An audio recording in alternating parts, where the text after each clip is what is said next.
Okay, let's start with the obvious. This is wild. The West Indies, two-time ODI World Cup champions, remember, are now in the absurd position of needing to qualify for the World Cup through the same backdoor as cricket's smaller nations. Third time in a row.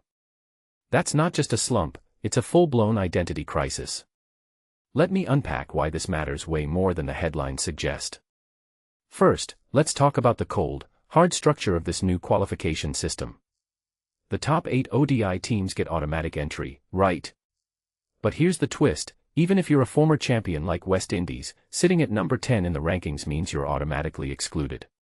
And Afghanistan. They clawed their way into the top 8 with a last-minute win over Ireland. That single result might seem minor, but it's the cricket equivalent of a butterfly effect, sending one team to the World Cup and another scrambling into the qualifier. Personally, I think this highlights a massive problem. The ICC's ranking system is way too volatile for teams with smaller schedules. West Indies only played 2 ODIs before the cutoff. How is that enough to judge an entire team's World Cup fate? Now, let's zoom out. The qualifier itself isn't just a simple tournament anymore. The ICC added this convoluted Super Series and Super 7 setup where fourth-place qualifier teams get a second chance to reach the main event. Sounds exciting on paper, but here's the catch: the teams that survive this gauntlet are already exhausted before the real tournament even starts. What many people don't realize is that this isn't just about fairness, it's about revenue. More matches equals more eyeballs equals more money. But at what cost? Smaller teams like Scotland or Nepal are already slamming the ICC for making the path to the World Cup feel like a Hunger Games audition. And honestly, I get it.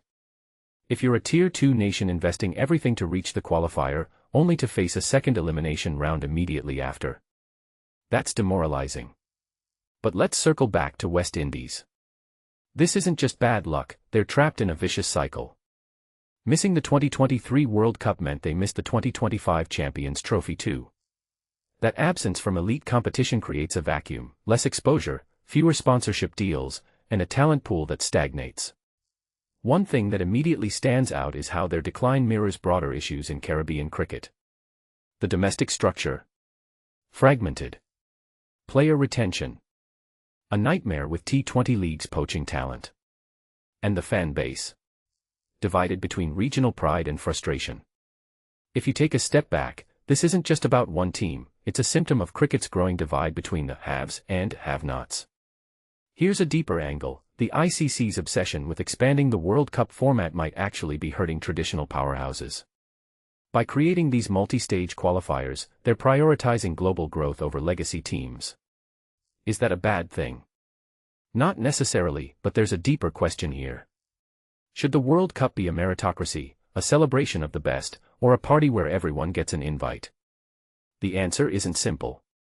What's fascinating is how West Indies' plight forces us to confront the tension head-on. Wrap this up with a thought: will we even recognize the West Indies team in 5 years?